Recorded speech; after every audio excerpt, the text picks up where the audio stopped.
Yes, studio ക്ലോക്കിൽ സമയം 6:34 ഇപ്പോൾ പ്രേക്ഷകർക്ക് കാണാം. നമ്മളുള്ള ചിലവന്നൂർ എന്ന സ്ഥലത്താണ്. ചിലവന്നൂർ പാലത്തിന് മുകളിലാണ്.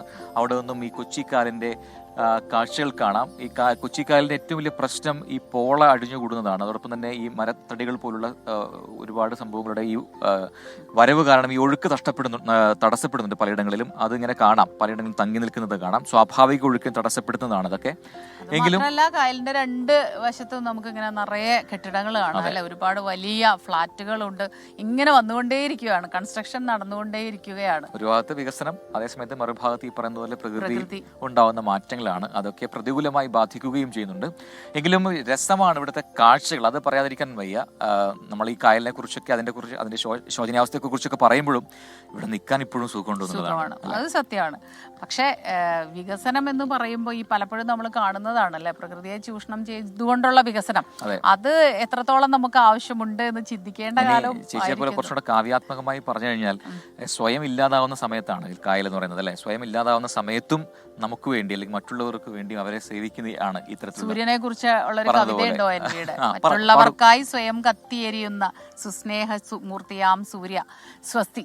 അതാണ് സ്വസ്തി, എല്ലാവർക്കും സ്വസ്തി. അപ്പൊ പ്രകൃതിയെ കുറിച്ച് കൂടുതൽ പറഞ്ഞുകൊണ്ടിരുന്ന പ്രേക്ഷകർക്ക് ദേഷ്യം വരും. കാരണം എന്താ വെച്ചാൽ ഈ രണ്ട് തരത്തിലുള്ള ചിന്തകൾ അപ്പോഴും ഉണ്ട്. വികസനം വേണം, മനുഷ്യർക്ക് വേണ്ടി സൗകര്യങ്ങൾ ഉണ്ടാകണം. ഒന്നോർക്കുക, പ്രകൃതിയാണ് എല്ലാം. പ്രകൃതിയിലെ എല്ലാ ജീവജാലങ്ങൾക്കും ഒരുപോലെ തന്നെയാണ് ഇവിടെ ജീവിക്കാനുള്ള അർഹത. അത് മറക്കണ്ട. അത് ഓർമ്മിപ്പിച്ചുകൊണ്ട് അടുത്ത വാർത്തയിലേക്ക് പോകാം. അതൊരു പ്രകൃതി സ്നേഹി റിപ്പോർട്ട് ചെയ്യാൻ തയ്യാറായി അമേരിക്ക ന്യൂജേഴ്സിയിൽ തയ്യാറായി നിൽക്കുന്നുണ്ട്.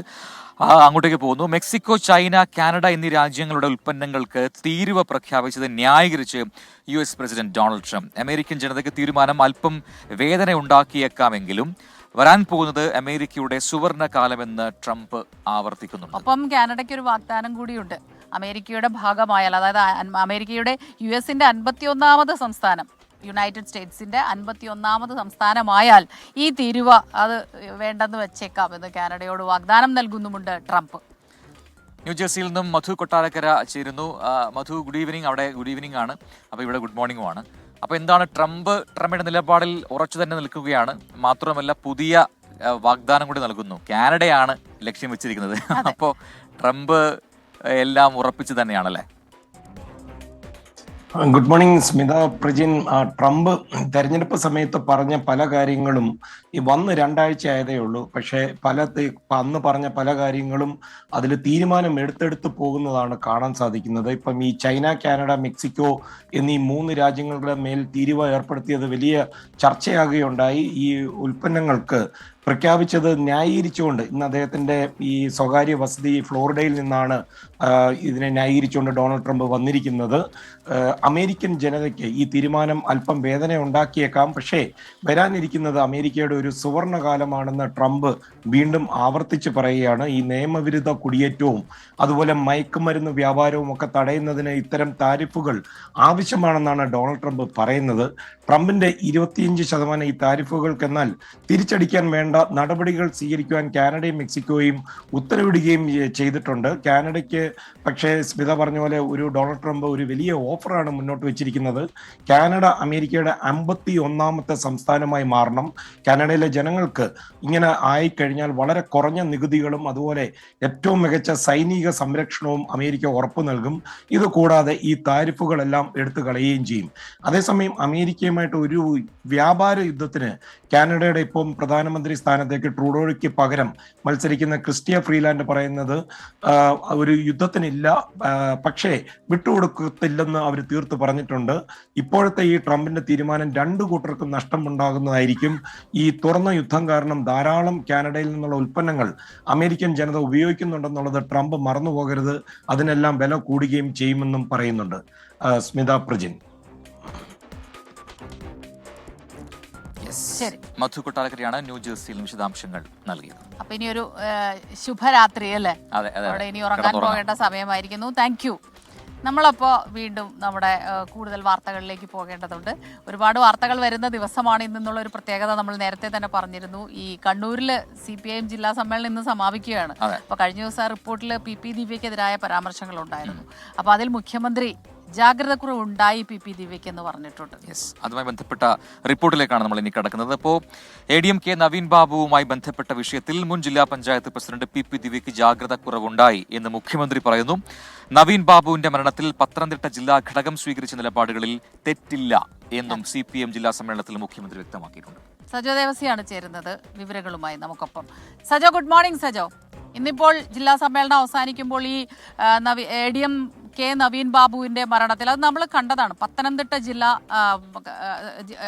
ജില്ലാ കമ്മിറ്റി ആ സമയത്ത് എടുത്തൊരു നിലപാട് അത് വലിയ വിമർശനം ഉണ്ടാക്കിയിരുന്നു. കാരണം PP ദിവ്യയെ അനുകൂലിച്ചു ഒരുപാട് പേര്. അഴിമതിരഹിതമായ നീക്കങ്ങളാണ്, അഴിമതിക്കെതിരായ നീക്കമാണ് നടത്തിയത്, ആ പ്രസംഗം അത് അങ്ങനെയായിരുന്നു എന്ന് പറഞ്ഞവർക്ക് വലിയ തലവേദന ഉണ്ടാക്കിയിരുന്നു പത്തനംതിട്ട ജില്ലാ കമ്മിറ്റിയുടെ ആ ഒരു തീരുമാനവും നിലപാടുകളെല്ലാം തന്നെ. പക്ഷേ ഇപ്പോൾ ഈ കണ്ണൂർ ജില്ലാ സമ്മേളനം ഇന്ന് അവസാനിക്കുന്ന സമയത്ത് മുഖ്യമന്ത്രി അതിലെടുത്ത നിലപാട് അത് വളരെ പ്രധാനമാകുന്നുണ്ട് അല്ലെ?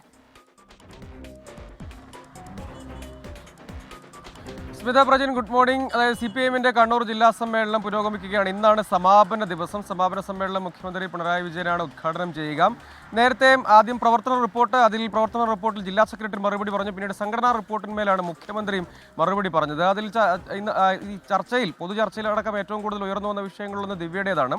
എതിർത്തും അനുകൂലിച്ചുമൊക്കെ നിലപാടെടുത്തു. അതിൽ മുഖ്യമന്ത്രി സ്വീകരിച്ച നിലപാട് ഇക്കാര്യത്തിൽ ദിവ്യയ്ക്ക് വീഴ്ച സംഭവിച്ചു, ജാഗ്രത കുറവുണ്ടായി എന്ന നിലപാട് തന്നെയാണ് മുഖ്യമന്ത്രി പ്രധാനമായും സ്വീകരിച്ചത്. അതിൽ പ്രതിനിധികൾ ഉന്നയിച്ച പല വിഷയങ്ങളുമുണ്ട്. അതായത് ഈ വിഷയത്തിലടക്കം നടപടിയിലേക്ക് പോയത് മാധ്യമ വിചാരണയ്ക്ക് വഴങ്ങിയാണെന്ന വിമർശനം പാപ്പിനിശ്ശേരി എന്നുള്ള പ്രതിനിധികൾ ഉന്നയിച്ചിരുന്നു. ആ വിഷയത്തിലാണ് മുഖ്യമന്ത്രിയും പ്രധാനമായും മറുപടി പറഞ്ഞത്. ഉത്തരവാദിത്തപ്പെട്ട പദവിയിൽ ഇരിക്കെ പുലർത്തേണ്ട ജാഗ്രത ദിവ്യയുടെ ഭാഗത്തു നിന്നുണ്ടായില്ല, ആ കാര്യത്തിൽ വീഴ്ച സംഭവിച്ചു.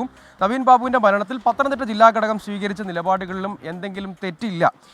അതോടൊപ്പം തന്നെ ഈ നടപടിയുടെ കാര്യത്തിൽ ഉയർന്നു വന്ന വിഷയങ്ങളെക്കുറിച്ച് പരാമർശിക്കവേ മുഖ്യമന്ത്രി പറഞ്ഞത് എല്ലാ വശങ്ങളും പരിശോധിച്ച ശേഷം തന്നെയാണ് സംഘടനാ നടപടി ഉണ്ടായിട്ടുള്ളത്. ഒപ്പം നിയമപരമായ കാര്യങ്ങൾ അത് ആ നിലയ്ക്കും പുരോഗമിക്കുകയും ചെയ്യുന്നുണ്ട് എന്ന് പറയുന്നു. അതേസമയം ദിവ്യയെ താഴെത്തട്ടിൽ നിന്ന് പ്രവർത്തിച്ച് ഉയർന്നു വന്ന നേതാവാണ് എന്നുകൂടി മുഖ്യമന്ത്രി പരാമർശിക്കുന്നുണ്ട്. അങ്ങനെ പരാമർശിക്കവേ തന്നെയാണ് ഉത്തരവാദിത്വപ്പെട്ട പദവിയിൽ ഒരു ജനപ്രതിനിധിയോ പാർട്ടി നേതാവോ ഒക്കെ ഇരിക്കുമ്പോൾ പാലിക്കേണ്ട പക്വതയും ജാഗ്രതയും ഒക്കെ ഉണ്ട്. ആ കാര്യത്തിൽ ദിവ്യയ്ക്ക് വീഴ്ച സംഭവിച്ചു എന്ന് തന്നെ മുഖ്യമന്ത്രി പറഞ്ഞു എന്നതിൽ ശ്രദ്ധേയമായ കാര്യമാണ്. ഒപ്പം ദിവ്യ എന്ന നേതാവ് താഴെത്തട്ടിൽ നിന്ന് സജീവമായി പ്രവർത്തിച്ചു വന്ന ആളാണ് എന്ന കാര്യം അംഗീകരിക്കുന്ന നിലയ്ക്കുള്ള പരാമർശങ്ങളും അദ്ദേഹത്തിൻ്റെ ഭാഗത്തു നിന്ന് ഉണ്ടായി. ഒപ്പം സംഘടനാ റിപ്പോർട്ടിൽ PB അംഗം കൂടിയായ മുഖ്യമന്ത്രി തന്നെ മറുപടി പറഞ്ഞു. കോഴിക്കോടും അദ്ദേഹമാണ് പറഞ്ഞത്, കണ്ണൂരിലും അദ്ദേഹം തന്നെ പറയുന്നു എന്നത് ശ്രദ്ധേയം. മറ്റൊരു പ്രധാനപ്പെട്ട കാര്യം, നേരത്തെ ഈ വിഷയത്തിൽ പാർട്ടിക്കകത്ത് വലിയ തോതിലുള്ള ചർച്ചകൾ ഉയർന്നു വന്നതാണ്. ലോക്സഭാ തിരഞ്ഞെടുപ്പ് കാര്യമായ തിരിച്ചടി, പാർട്ടിക്ക് ഇതുവരെ ഇല്ലാത്ത വോട്ട് ചോർച്ചയുണ്ടായി എന്ന് പ്രവർത്തന റിപ്പോർട്ട് പറയുന്നുണ്ട്. സംഘടനാ റിപ്പോർട്ടിലും ഈ തിരിച്ചടി വളരെ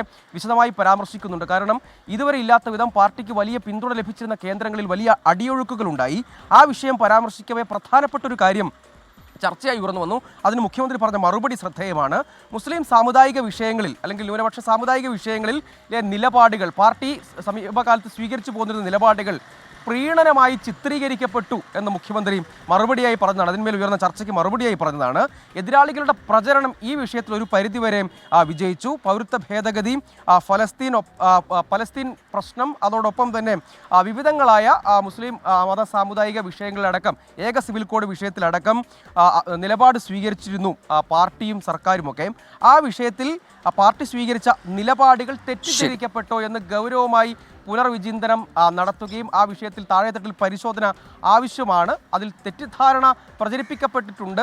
ഏതായാലും അങ്ങനെ ചിത്രീകരിക്കാൻ എതിരാളികൾ ശ്രമിക്കുകയും അത് ഒരു പരിധിവരെ ഫലം കാണുകയും തിരഞ്ഞെടുപ്പിൽ പ്രതിഫലിക്കുകയും ചെയ്തു എന്ന് മുഖ്യമന്ത്രി മറുപടിയിൽ പറഞ്ഞത് ശ്രദ്ധേയമാണ്. മറ്റൊന്ന്, പാർട്ടി നേതാക്കളും പൊതുജനങ്ങളും തമ്മിലുള്ള അകലം വർദ്ധിക്കുന്നു. പലപ്പോഴും സർക്കാരിൻ്റെ നേട്ടങ്ങൾ പൊതുജനങ്ങളിലേക്ക് എത്തിക്കാൻ കഴിയുന്നില്ല. അടിത്തട്ടിൽ ഉണ്ടാകുന്ന മാറ്റങ്ങളെ വളരെ കൃത്യമായി പാർട്ടിക്ക് മനസ്സിലാക്കാൻ കഴിയാതെ പോകുന്നത് ഈ അകലം വർദ്ധിച്ചതുകൊണ്ടാണ് എന്ന് പറയുന്നു. മറ്റൊന്ന്, പേരെടുത്തു പറയാതെ IP ജയരാജൻ്റെ അടക്കം വിഷയങ്ങളിൽ പ്രതിനിധികൾ നിലപാടുകൾ പറഞ്ഞതാണ് ചർച്ചകളിൽ. അതിന്മേൽ പറഞ്ഞത്, പേരെടുത്തു പറയാതെ നേതാക്കൾ പക്വതയോടെ ഒപ്പം തിരഞ്ഞെടുപ്പ് ഘട്ടത്തിലും മറ്റും പൊതുസമൂഹത്തിൽ ഇടപെടുമ്പോൾ, അഭിപ്രായ പ്രകടനം നടത്തുമ്പോൾ, നിലപാടുകൾ സ്വീകരിക്കുമ്പോൾ, ആളുകളെ കാണുമ്പോൾ ഒക്കെ പാർട്ടി നേതാവെന്ന ജാഗ്രത പുലർത്തണം. അങ്ങനെ ഒരു പക്വത പ്രതികരണങ്ങളിലും പെരുമാറ്റങ്ങളിലും അഭിപ്രായങ്ങളൊക്കെ തന്നെ കമ്മിറ്റി യോഗങ്ങളിൽ ഉണ്ടായിട്ടുണ്ടെന്നാണ്. എന്തായാലും മുഖ്യമന്ത്രി എടുത്ത നിലപാടാണ് ഏറ്റവും പ്രധാനപ്പെട്ട വാർത്തയായി ഈ മണിക്കൂറിൽ നമുക്ക് പ്രേക്ഷകരുമായി പങ്കുവെക്കാൻ കഴിയുക. ഇതാ ശ്രീജി, ഏറ്റവും പ്രധാനപ്പെട്ട മറ്റൊരു വാർത്ത കൂടി വരുന്നു.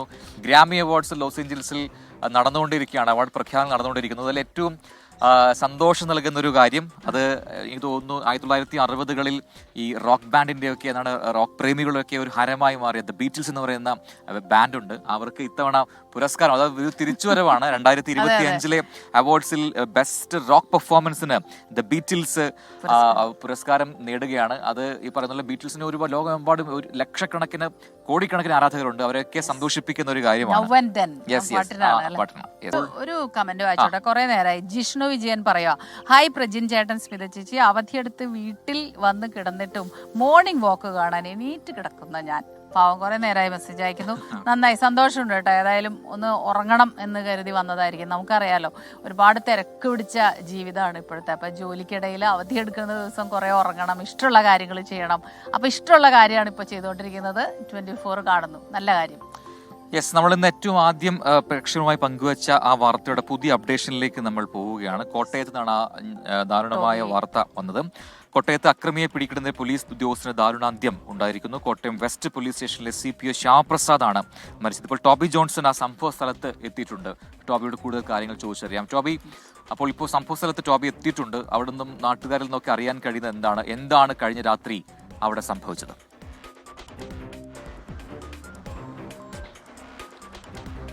പ്രജിൻ, എന്താണ് സംഭവിച്ചതെന്ന് പറയാൻ ഇവിടെ എന്തായാലും ആരുമില്ല. നമുക്കിപ്പോൾ ഈ സ്ഥലം കാണാം. അതായത് ഇപ്പം പോലീസ് അവിടെ കൃത്യമായിട്ട് അവരുടെ ആ ഒരു ഇതുപോലെ കെട്ടി തിരിച്ചിട്ടുണ്ട്. ഈ ഒരു 2 തട്ടുകടയിൽ ഈ ഒരു പെട്ടിക്കടയാണ്. അവിടെ വെച്ചാണ് ഈ സംഭവം നടന്നത് എന്നാണ് നമുക്ക് മനസ്സിലാക്കാൻ സാധിക്കുന്നത്. ഇതിന് തൊട്ടടുത്ത് തന്നെയാണ് ആശുപത്രി ഉള്ളത്. ഇവിടുന്ന് അകത്തേക്ക് കയറ്റുന്ന സമയം കൊണ്ടാണ് ഈ മരണം സംഭവിച്ചതെന്നാണ് നമുക്ക് മനസ്സിലാക്കാൻ സാധിക്കും. ഇന്നലെ രാത്രി ഏകദേശം 12 മണി കഴിഞ്ഞപ്പോഴാണ് ഈ സംഭവം ഉണ്ടായതെന്നാണ് പോലീസ് പറയുന്നത്. ഈ കടയിൽ മുറുക്കാൻ വാങ്ങാൻ വേണ്ടി സ്ഥിരമായി പോലീസ് ഉദ്യോഗസ്ഥർ എത്താറുണ്ടായിരുന്നു എന്നുള്ള വിവരമാണ് നമുക്ക് ഇപ്പോൾ ലഭിക്കുന്നത്. അവിടെ വെച്ചാണ് ഈ തർക്കമുണ്ടായത് എന്നാണ് പറയുന്നത്. നേരത്തെ തട്ടുകടയാണെന്നാണ് പറഞ്ഞിരുന്നത്. പക്ഷേ തട്ടുകടയല്ല, അതൊരു ചെറിയൊരു വെട്ടിക്കടയാണെന്നാണ് നമുക്കിപ്പോൾ മനസ്സിലാവുന്നത്. പോലീസ് ഇവിടെ ആ സ്ഥലം സെക്യൂർ ചെയ്തിട്ടുണ്ട്. ഇവിടെ വെച്ചാണ് ക്രൈം സീൻ ആയതുകൊണ്ട് തന്നെ ക്രൈം സീൻ സെക്യൂർ ചെയ്തതായി നമുക്ക് കാണാൻ സാധിക്കും. ഇവിടെ വെച്ചാണ് ആ സംഭവം നടന്നത്. വാക്കുതർക്കം ഇവിടുത്തെ ഒരു കടയിലെ ഉടമയുമായി, കടക്കാരനുമായി ആ പ്രതി ഉണ്ടാകുന്നു. ആ തർക്കത്തിൽ ഇടപെട്ടതിന് ശേഷമാണ് ഈ ഉദ്യോഗസ്ഥന് നേരെ പ്രതി തിരിയുന്നതും അദ്ദേഹത്തെ മർദ്ദിക്കുന്നതിലേക്ക് കാര്യങ്ങൾ പോകുന്നതും ചെയ്തത്. അതിനുശേഷം നിലത്ത് വീണ ഈ ഉദ്യോഗസ്ഥനെ പ്രതി ചവിട്ടി പരിക്കേൽപ്പിച്ചു എന്നതടക്കമുള്ള, മാരകമായി പരിക്കേൽപ്പിച്ചു എന്നതടക്കമുള്ള കാര്യങ്ങൾ പോലീസിൽ നിന്ന് നമുക്ക് ലഭിക്കുന്നുണ്ട്. അതിനുശേഷം ജീപ്പിലേക്ക്, ഇവിടേക്ക് നൈറ്റ് ഡ്യൂട്ടിയിലുണ്ടായിരുന്ന കുമരകം സ്റ്റേഷനിലെ CI ഇവിടേക്ക് ആ സമയത്ത് എത്തുന്നുണ്ട്. അദ്ദേഹമാണ് ഈ പ്രതിയെ ഓടിച്ചിട്ട് പിടിക്കുന്നത്. ആ സമയത്ത് ജീപ്പിൽ കയറി ഇരുന്ന വ്യക്തിയാണ് ഈ പോലീസ് ഉദ്യോഗസ്ഥൻ. അതിനുശേഷം പെട്ടെന്ന് കുഴഞ്ഞു വീഴുകയായിരുന്നു. അങ്ങനെ ഉടൻ തന്നെ ആശുപത്രിയിലേക്ക്, തൊട്ടടുത്തുള്ള ആശുപത്രിയാണ്, നമുക്ക് ഇവിടെ സ്വകാര്യ ആശുപത്രിയാണ്, അവിടേക്ക് ഈ ഉദ്യോഗസ്ഥനെ കൊണ്ടുപോകുന്നു. പക്ഷേ പ്രാഥമിക ശുശ്രൂഷകളൊക്കെ നൽകിയെങ്കിലും ആ ജീവൻ നിലനിർത്താൻ സാധിച്ചില്ല. ദാരുണമായിട്ടുള്ള, പോലീസുകാരെയൊക്കെ ഈ നാട്ടുകാരെ എല്ലാം തന്നെ അപ്പാടെ ഞെട്ടിച്ച ഒരു സംഭവമായി പോയിരിക്കുന്നു ഇത്. എന്തായാലും പോസ്റ്റ്മോർട്ടം അടക്കമുള്ള നടപടികൾ ഇന്ന് നടക്കും. ചോദ്യം ചെയ്യൽ തുടരുകയാണ്. ഇപ്പോൾ ഈ പെരുമ്പായിക്കാട് സ്വദേശിയായിട്ടുള്ള ജിബിൻ എന്ന് പറയുന്ന വ്യക്തിയെ ചോദ്യം ചെയ്ത് വരികയാണെന്നാണ് നമുക്ക് മനസ്സിലാക്കാൻ കഴിയുന്നത്. ഉന്നത പോലീസ് ഉദ്യോഗസ്ഥരടക്കം ഇവിടേക്ക് എത്തുന്നു എന്നുള്ള വിവരം കൂടി നമുക്ക് പങ്കുവെക്കാൻ സാധിക്കുന്നുണ്ട്. പ്രജിൻ.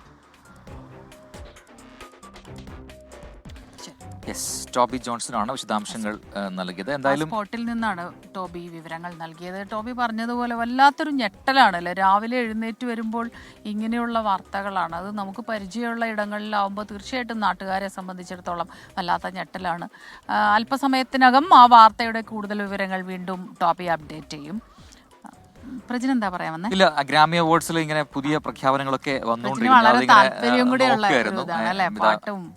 ബെസ്റ്റ് ട്രഡീഷണൽ R&B പെർഫോമൻസിൽ ഇപ്പോൾ പുതിയ വിന്നർ വന്നിട്ടുണ്ട്. ദാറ്റ്സ് യു എന്ന് പറയുന്ന പാട്ട്. ലക്കി ഡേ ആണ് അതിന്റെ ഗ്രാമി പുരസ്കാരം നേടിയിരിക്കുന്നത്. അങ്ങനെ കൂടുതൽ വിന്നേഴ്സ് വരുന്നുണ്ട്. ആ പ്രഖ്യാപനങ്ങൾ വരുന്നവർക്ക് പ്രേക്ഷകരിലേക്ക് അതിനെക്കുറിച്ച് ഡീറ്റെയിൽസ് എത്തിക്കാം. അതെ, നമുക്കിനി ഡൽഹി നിയമസഭാ തെരഞ്ഞെടുപ്പ്, അതിന്റെ വിവരങ്ങൾ കൊടുക്കാം.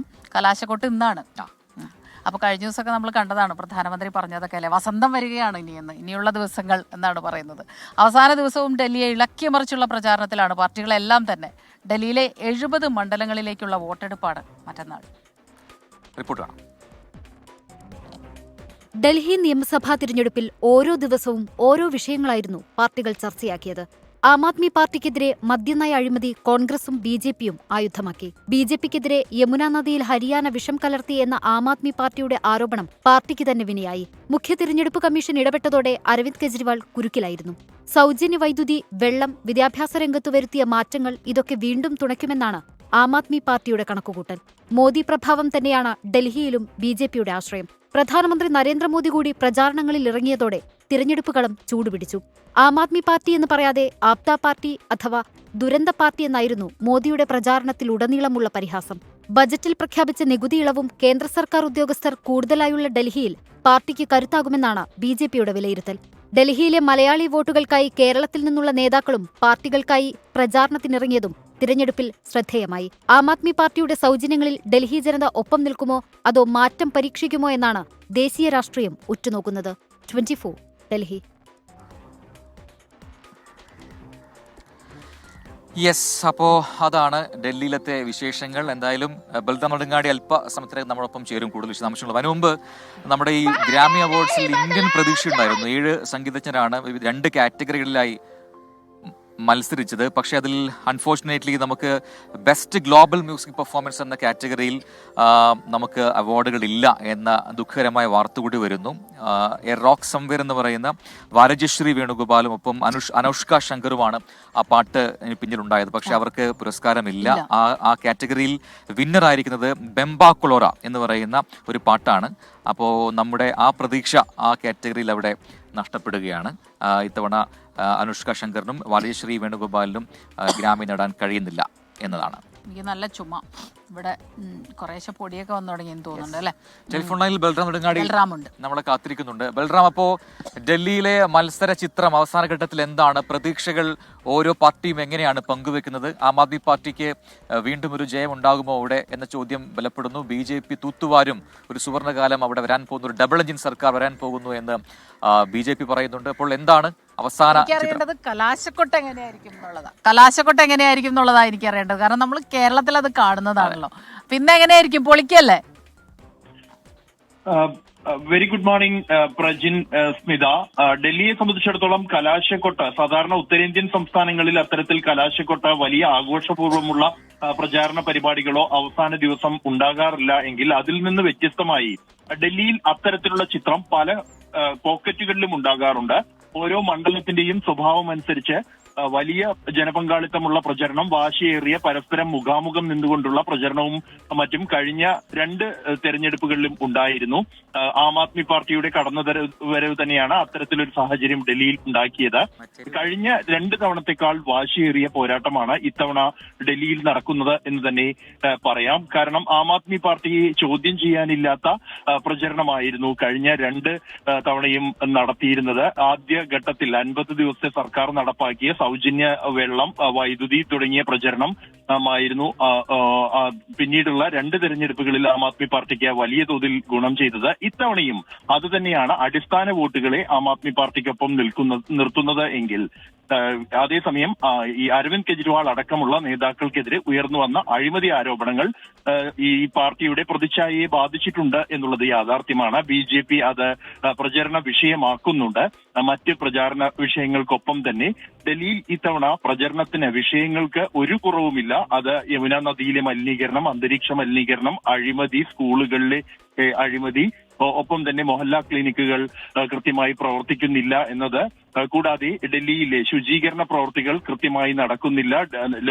ഇന്ത്യയിലെ തന്നെ ഏറ്റവും മോശം സംവിധാനമുള്ള നഗരമാണ് ഡൽഹി എന്നതടക്കമുള്ള കാര്യങ്ങൾ പ്രചരണ ആയുധമാക്കി. അതേസമയം BJPക്കെതിരെയും ശക്തമായ വിഷയങ്ങൾ അരവിന്ദ് കെജ്രിവാളിന്റെ നേതൃത്വത്തിൽ ആം ആദ്മി പാർട്ടി ഉന്നയിച്ചിരുന്നു എന്നുള്ളത് യാഥാർത്ഥ്യമാണ്. അത് കഴിഞ്ഞ ലോക്സഭാ തിരഞ്ഞെടുപ്പിൽ ഉന്നയിച്ച. ശരി ബൽറാം, അപ്പൊ അങ്ങനെ ഡൽഹി അവസാന മണിക്കൂറുകളിലേക്ക് കടക്കുകയാണ്. അപ്പം നേരത്തെ ബൽറാം പറയുകയായിരുന്നു, സാധാരണ നോർത്ത് ഇന്ത്യൻ സംസ്ഥാനങ്ങളിലെ പോലെയല്ല, ഡൽഹിയിൽ അത്യാവശ്യം കലാശക്കൊട്ടൊക്കെ നല്ല ഊർജ്ജത്തോടു കൂടി തന്നെ ഉണ്ടാകും. അപ്പൊ വരും മണിക്കൂറുകൾ അതിന് സാക്ഷ്യം വഹിക്കുകയും ചെയ്യും. അങ്ങനെയെങ്കിൽ വളരെ happy news.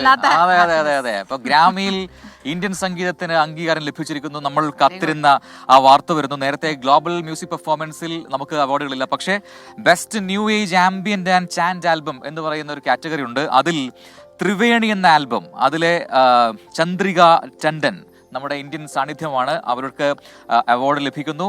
വൗണ്ടർ കെല്ലർമാൻ, എറു മാസ്ട്രമോട്ടോ and Chandrika Tandon, ഇവർ 3 പേർ ചേർന്നാണ് ആൽബം ഇറക്കിയത്. ത്രിവേണി അതിൽ തന്നെ ഉണ്ടല്ലോ ഇന്ത്യന്റെ. അപ്പൊ ആ ത്രിവേണി എന്ന ആൽബത്തിന് ഇത്തവണ ഗ്രാമി ലഭിച്ചിരിക്കുന്നു. അങ്ങനെ ഇത്തവണയും ഗ്രാമിയിൽ ഇന്ത്യൻ സംഗീതത്തിന് അംഗീകാരം ഉണ്ടാവുന്നു. അത് വളരെ വളരെ സന്തോഷകരമായ കാരണം ഗ്രാമിയിൽ എത്തുക എന്ന് പറഞ്ഞാൽ തന്നെ വലിയ അഭിമാനകരമായ നേട്ടമാണ്. പിന്നെ മാത്രമല്ല, അതെ, ഈ കാറ്റഗറിയിൽ ശരിക്കും ഒരു സമഗ്ര ഇന്ത്യൻ ആധിപത്യമായിരുന്നു. കാരണം നോമിനേഷൻസ് ഞാൻ പറഞ്ഞുതരാം. ബ്രേക്ക് ഓഫ് ഡോൺ എന്ന് പറയുന്ന ഒരു ആൽബം, റിക്കി കേജ് ഇന്ത്യക്കാരനാണ്. മറ്റൊന്ന് ത്രിവേണി, ഓൾറെഡി പറഞ്ഞു, അതാണ് വിൻ ചെയ്തത്. മറ്റൊന്ന് വാരിയേഴ്സ് ഓഫ് ലൈറ്റ് എന്ന് പറയുന്ന ഒരു ആൽബം ആയിരുന്നു. രാധിക വെക്കാരിയ ആണ് മറ്റൊരു ഇന്ത്യൻ സാന്നിധ്യം. അവർ നോമിനേഷൻ നേടിയിട്ടുണ്ട്. Anoushka Shankar chapter 2 how dark it is before dawn എന്ന് പറയുന്ന ആൽബത്തിലൂടെ നോമിനേഷൻ നേടി. ഇതിലെല്ലാം വകഞ്ഞു മാറ്റിക്കൊണ്ട് വിന്നർ ആയിരിക്കുന്നത് ചന്ദ്രിക ടണ്ടൻ ഉൾപ്പെട്ട ത്രിവേണി എന്ന് പറയുന്ന മ്യൂസിക് ആൽബമാണ്. സോ ഹാപ്പി അല്ലേ? Yes, so happy. പ്രജിന് ഇരട്ടി സന്തോഷമാണ്. പ്രജിന് ആകെ സങ്കടത്തിലായിരുന്നു, നമുക്ക് എന്താ ഒന്നും വരാത്തെ. അപ്പൊ ത്രിവേണി അല്ലെ, ചന്ദ്രിക ടണ്ടൻ. ഞാൻ കുറച്ച് മെസ്സേജ് വളരെ പെട്ടെന്ന് വായിക്കാം. അതിനൊരു കാരണമുണ്ട്, അത് അവസാനം പറയാം. രജീന പറയുന്നു, പ്രജിനെ ഒരു പാട്ട് പാടിയിട്ടേ പോകാവൂ കേട്ടോ, നമ്മൾ വെയിറ്റിംഗ് ആണ്, കട്ട വെയിറ്റിംഗ്. സീന മുഹമ്മദ്, പ്രജിനെ പോലെ ഞങ്ങൾക്കും വലിയ സന്തോഷവും അഭിമാനമുണ്ട്. ഗ്രാമി അവാർഡ്സിനെ കുറിച്ചാണ്. കൈവരിയിൽ ചാരല്ലേ ബ്രോ. ബഷീർ പറയുന്നു പാലക്കാട് നിന്ന്. ബീന ജയ്, ഇന്ന് ഞങ്ങളെ ഒക്കെ ഒഴിവാക്കിയല്ലേ നിങ്ങൾ, സാരമില്ല എന്ന് പറയുന്നു. എന്നിട്ട് അതിന്റെ കാരണം പറയുകയാണ് അനിത കെ. സ്മിതയ്ക്ക് മെസ്സേജ് വായിക്കാൻ കണ്ണു പിടിക്കില്ലായിരിക്കും കൂട്ടുകാരാ, ഞാൻ അതുകൊണ്ടാണ് വായിച്ചത്. കണ്ണു പിടിച്ചു, കണ്ടില്ലേ? ഈ പാട്ടിനെ കുറിച്ച് പറഞ്ഞപ്പോഴേ നമ്മുടെ senior video editor Prasad Kainagiri കഴിഞ്ഞ ദിവസം എന്നെ വിളിച്ചിട്ട് പറഞ്ഞു, ഒരു പാട്ട് പാടാമോ, ഒരു പാട്ട് സജസ്റ്റ് ചെയ്തിട്ടുണ്ട്. അപ്പൊ പെട്ടെന്ന് എനിക്ക് അത് ഓർമ്മ വന്നു. അപ്പൊ ആ പാട്ട് പ്രസാദേട്ടന് സ്പെഷ്യലായിട്ട് ഡെഡിക്കേറ്റ് ചെയ്യുന്നു. അതെ, തൂമഞ്ഞിൻ നെഞ്ചിലുതുങ്ങി മുന്നാഴിക്കനവ്, തേനോലും സാന്ത്വനമായി ആലോലം കാറ്റ്, സന്ധ്യാരാഗവും തീരവും വേർപിരിയും വേളയിൽ എന്തിനിന്നും വന്നു നീ പൂന്തിങ്കളേ, തൂമഞ്ഞിൻ നെഞ്ചിലുതുങ്ങി മുന്നാഴിക്കനവ്, തേനോലും സാന്ത്വനമായി ആലോലം കാറ്റ്. സമൂഹം എന്ന അടിപൊളി, നല്ല പാട്ടാ. എനിക്ക് വലിയ ഇഷ്ടമുള്ള പാട്ടാ. ഈ പ്രഭാതത്തിൽ ഇപ്പൊ ഈ ഒരു കാറ്റൊക്കെ ഏറ്റ് ആ പാട്ട് പാടുമ്പോ അതിന് സന്തോഷം കൂടുന്നു, സുഖം കൂടുന്നു. പ്രേക്ഷകർക്ക് ഇഷ്ടമായെന്ന് വിചാരിക്കുന്നു. അപ്പൊ ആ ഒരു പരാതി പിന്നെ നമ്മുടെ പ്രസാദേട്ടൻ സന്തോഷമായിട്ടുണ്ടാവും. അപ്പൊ നമുക്ക് അടുത്ത റിപ്പോർട്ടിൽ പോയാലോ പെട്ടെന്ന്? യെസ്, വഖഫാണ്. വഖഫ് നിയമ ഭേദഗതി ബില്ലിലെ JPC റിപ്പോർട്ട് ഇന്ന് പാർലമെന്റിലെത്തും. ലോക്സഭയിൽ സംയുക്ത പാർലമെന്ററി സമിതി അധ്യക്ഷൻ ജഗദാംബിക പാൽ റിപ്പോർട്ട് അവതരിപ്പിക്കും. കേന്ദ്ര ബജറ്റിൽ കേരളത്തെ അവഗണിച്ചതിനെതിരെ കേരള MP-മാർ ഇന്ന് പ്രതിഷേധിക്കുന്നുണ്ട്. വഖഫ് നിയമ ഭേദഗതി ബില്ലിൽ സംയുക്ത പാർലമെന്ററി സമിതി അംഗീകരിച്ച റിപ്പോർട്ട് ഇന്ന് ലോക്സഭയിലും രാജ്യസഭയിലും അവതരിപ്പിക്കും. BJP MP സഞ്ജയ് ജയ്സ്വാളും JPC അധ്യക്ഷൻ ജഗദാംബിക പാലും ചേർന്നാകും റിപ്പോർട്ട് അവതരിപ്പിക്കുക. പാർലമെന്ററി സംയുക്ത സമിതിയുടെ രേഖകളും മേശപ്പുറത്ത് വയ്ക്കും. റിപ്പോർട്ട് കഴിഞ്ഞ ദിവസം സ്പീക്കർ ഓം ബിർളയ്ക്ക് സമർപ്പിച്ചിരുന്നു. കേന്ദ്ര ബജറ്റിൽ കേരളത്തെ അവഗണിച്ചതിനെതിരെയും ഇന്ന് പാർലമെന്റിൽ MP-മാരുടെ പ്രതിഷേധമുണ്ടാകും. കേരളത്തിൽ നിന്നുള്ള ഇടത് കോൺഗ്രസ് അംഗങ്ങൾ സംയുക്തമായാകും പ്രതിഷേധം സംഘടിപ്പിക്കുക. പ്രിയങ്ക ഗാന്ധിയും പ്രതിഷേധത്തിൽ പങ്കെടുക്കുമെന്നാണ് സൂചന. പാർലമെന്റ് സമ്മേളിക്കുന്നതിന് മുമ്പായി ഗാന്ധി പ്രതിമയ്ക്ക് മുന്നിൽ പ്രതിഷേധിക്കാനും സമ്മേളിക്കുമ്പോൾ ഇരുസഭകളിലും വിഷയമുയർത്താനുമാണ് തീരുമാനം. 24 ഡൽഹി. Yes, welcome back. അപ്പോൾ ഇനി വെൽക്കം ബാക്ക് പറയാൻ സമയമില്ല. നമ്മുടെ മോർണിംഗ് വാക്ക് ഏതാണ്ട് പൂർത്തിയാവുകയാണ്. അപ്പോൾ ഈ മണിക്കൂറിൽ ഏറ്റവും സന്തോഷം നൽകുന്ന ഒരു വാർത്ത എന്ന് പറയുന്നത് ഗ്രാമിയിൽ ഇന്ത്യൻ തിളക്കം ഉണ്ടായി എന്നുള്ളതാണ്. ഒരു ഗ്രാമി പുരസ്കാരം കൂടി ഇന്ത്യയിലേക്ക് വരുന്നു എന്നുള്ളതാണ്. പിന്നെ ഇതാ മഞ്ഞ ടീഷർട്ട് നല്ല ഭംഗിയുണ്ട് എന്ന് കാശി പറയുന്നു. അപ്പോ പിങ്ക് ആണോ? എനിക്ക് ഇതിന്റെ കളർ അറിയാത്ത ടീഷർട്ട് ഇട്ട ഇത് കൊള്ളാം അല്ലേ? യെല്ലോ റെഡും നമ്മുടെ ഫ്രെയിമിൽ ഏറ്റവും ഭംഗിയാണ് കേട്ടോ, അത് സത്യമാണ്. നല്ല പാട്ട്. പ്രജിൻ, കണ്ണു കാണാത്ത സ്മിത, അയ്യോ ഓടിക്കോ എന്നൊക്കെ പറഞ്ഞ് എന്നെ കളിയാക്കുന്നതിന് എന്നെ ട്രോളുന്നുണ്ട്. മഞ്ഞ ടീഷർട്ടിനെ പറ്റി പറഞ്ഞു അല്ലേ? ശിവദാസ് പറഞ്ഞു, മോർണിംഗ് വാക്ക് പ്രോഗ്രാമിൽ പ്രേക്ഷകരുടെ പേര് വായിച്ചാൽ പിറ്റേ ദിവസവും അവർക്ക് പ്രോഗ്രാമിലാണ് താല്പര്യമുണ്ടാകും എന്ന് പറയുന്നുണ്ട്. യെസ്. അപ്പൊ പ്രേക്ഷകരുടെ കമന്റുകളൊക്കെ നമ്മളൊന്ന് വായിക്കുന്നുണ്ട്. അപ്പൊ മോർണിംഗ് വാക്ക് പൂർത്തിയാവുന്നു. ഇനി മോർണിംഗ് ഷോയുടെ നേരമാണ്. അവിടെ SK തയ്യാറായി Kochi studio. Okay, thank you Prajin good C morning. Kannan and Smitha Haridas. Emmy awards ഒക്കെ ഡിക്ലെയർ ചെയ്യുന്നു. പ്രജിൻ ആവേശം എന്ന് തുടങ്ങിയത് എനിക്ക് മനസ്സിലായി. Thank you.